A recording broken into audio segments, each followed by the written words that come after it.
Além do espaço físico, o espaço social também. E por último, o espaço psicológico. Esse espaço psicológico é aquilo que se passa na cabeça do personagem, né? Não é tão comum você ver contos ou livros que trabalhem muito esse espaço psicológico.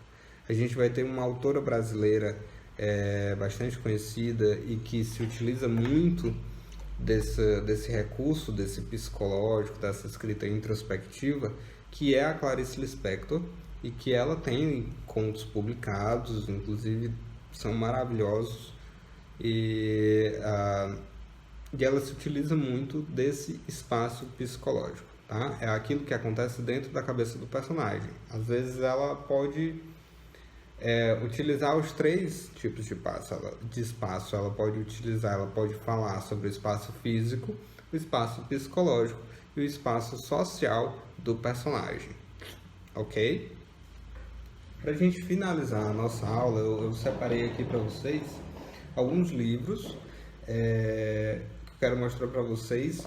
Tem esse daqui, do Mário de Andrade, que ele é um livro de contos e crônicas, tá? Ele é da editora Nova Fronteira.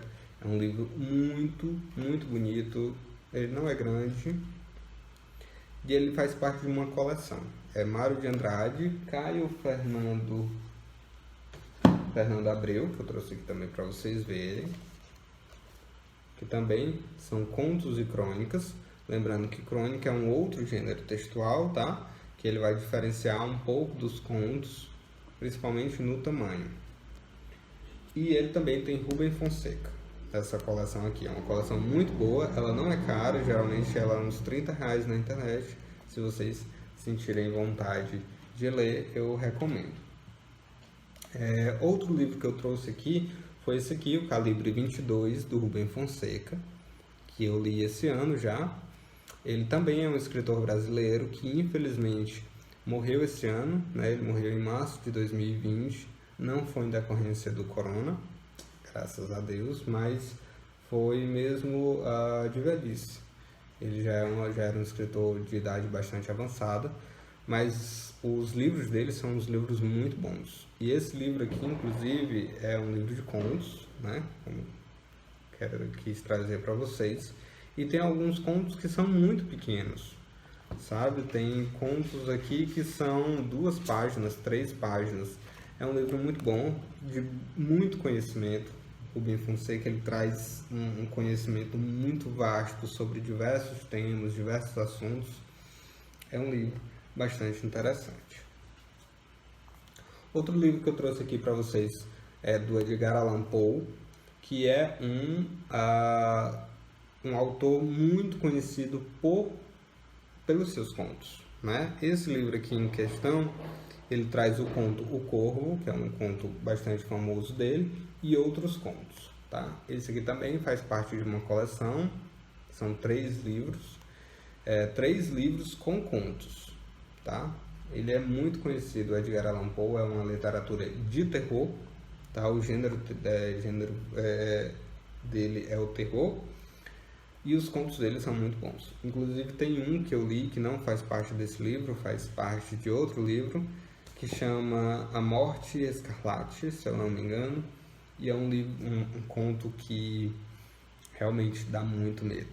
Dá muito medo, eu fiquei impressionado, eu nunca tinha lido um texto para me provocar calafrios, e esse conto do Edgar Allan Poe, ele realmente me deixou bastante perturbado.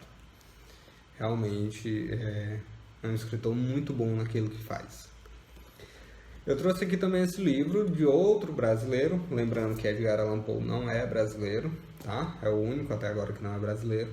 Eu trouxe aqui esse do Machado de Assis, Contos Escolhidos. Também o Machado é bastante conhecido por contos, por ter escrevido contos. E esse livro ele começa, não sei se vai dar para ver, ele começa com Missa do Galo, que é um dos contos bastante conhecidos dele. E a gente tem aqui a Teoria do Medalhão, a Cartomante, que são todos contos bastante conhecidos dele, né? É um livro também bem pequenininho, como vocês podem perceber. Esse aqui é da Martin Claret. Esse aqui eu ganhei num sorteio. E aí eu trouxe aqui esse livro, que é um de clássicos de todos os tempos, tá? Não é de um brasileiro. E ele, aqui como vocês podem ver, é do Charles Perrault. Eu não sei como é que se pronuncia exatamente o nome dele, mas é bastante famoso. Os contos dele são os contos infantis. Esse livro, por exemplo, traz A Bela Adormecida, A Bela e a Fera, uma releitura da Bela e a Fera, A Princesa Rosete, A Rã Bondosa, As Fadas, Barba Azul, também uma releitura do Barba Azul, Chapeuzinho Vermelho, Cinderela, O Gato de Botas, Pequeno Polegar.